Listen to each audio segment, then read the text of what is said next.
Stories are so important.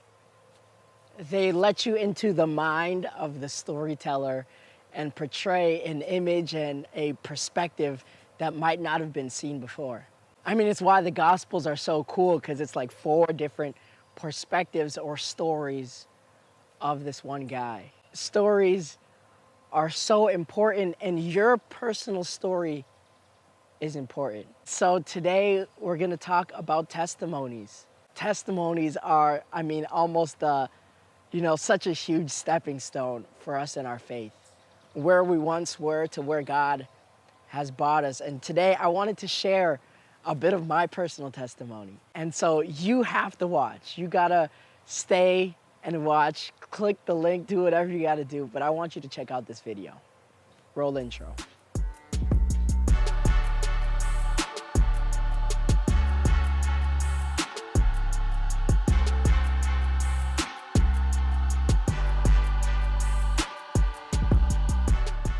So I grew up in a church where you didn't really talk about what you were going through. Church was Sunday and people gathered and ate the food after service and then went home. There was no real fellowship. And to be honest, to talk about what you were going through would kind of bring shame. Testimony talk is almost this like foreign concept for me. And it's almost like the weirdest, I feel like I'm like stopping at my words more than any other video. But there's so much power in sharing your story. I believe one of the enemy's biggest tricks is to make you think you're on your walk alone, to make you think you're on your struggle alone, to make you think you're going through life isolated. And the power of the testimony, the power of the story, the power of speaking is to deny the enemy of that power.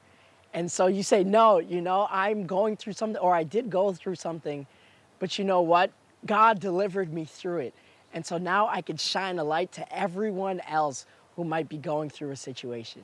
And so that's my attempt today. The power of life and death are in the tongue.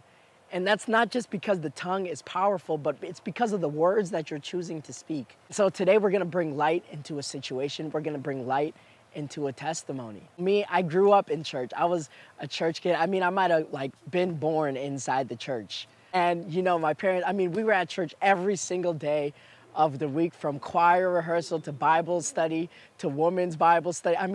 To everything. I was always on church. 2 services Sunday, 3 services Saturday. It was a lot. I'm not even a PK. I don't know why I was always at church. But got saved young age, got baptized when I was 13. And really began this call of preaching at 13 years old. That was the first time I ever spoke. Still have that sermon. But I also remember around that time, I had a huge porn addiction. I'd go home from school some days and just watch porn, and people would be like, yo, Benji, let's hang out. And I'd be like, no, I'm busy. But really, my plans were to go home and, feed this addiction, feed this lust that I have. I was preaching since 13, and, thank God for his grace, because I wasn't where I should have been, even though I was preaching to other people. This addiction stayed with me till I was about 16 years old, literally almost a daily thing that, to just think about. And I know so many other people who are watching might have a porn addiction or might feel trapped in this bondage or this sin or whatever it might be. But I remember going to a service one Sunday, the service, Jubilee Christian Church in Boston. Friday night, my mom is like, Benji, you should go to this youth service. I was like, Mom, no, I'm gonna watch the Celtics. Probably, honestly, watch some porn too. I didn't say that to my mom though. That would have been weird. But she was like, no, you should go. I really want you to go. And I was like, So I go to the service, but I'm like, okay, God, if I go, you gotta do 3 things for me. Tell me you love me. That's number 1. Number 2, reconfirm that you've called me to preach. And number 3, break this addiction. I put an expectation on God, and when you put an expectation on God, he never disappoints. And so I go to the service. First time there, it was unlike any other service. They had an all night of worship. And I walk in and they start singing Kim Walker-Smith, He Loves Us, a song I've never heard before, but I immediately start bawling. You guys saw the video about being vulnerable. I don't cry, but I was bawling, and I was like, oh my gosh. And Then we break into groups to pray, and I pray over this lady, and then this youth leader comes up to me. I'm not gonna say his name, but he watches the videos, and he's like, man, you know, I just feel like God told me you're called to preach his word. I don't even know you, I've never met you before, but I want you to know God has his hand over your life, and he's called you to deliver his word wherever you go. And I start bawling again. I'm like, oh my gosh. And that's crazy. And since November 2012, I've not watched porn at all. I mean, God delivered me, and that's my testimony. Has it been perfect since? Definitely not. But it's always a reminder of how good, faithful, and with us God truly is.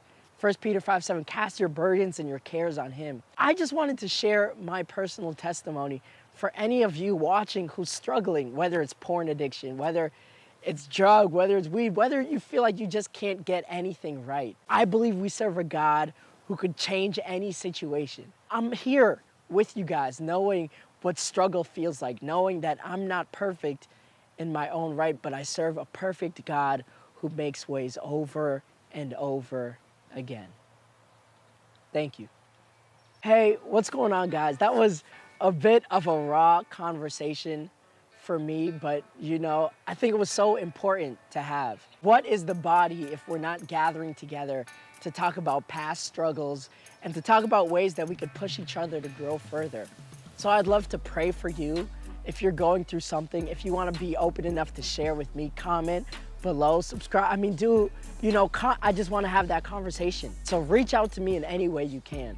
Your testimony matters, your story matters, and when you speak life into a situation and defeat the plans of the enemy for him thinking that you're in this alone, I mean, you could go so far.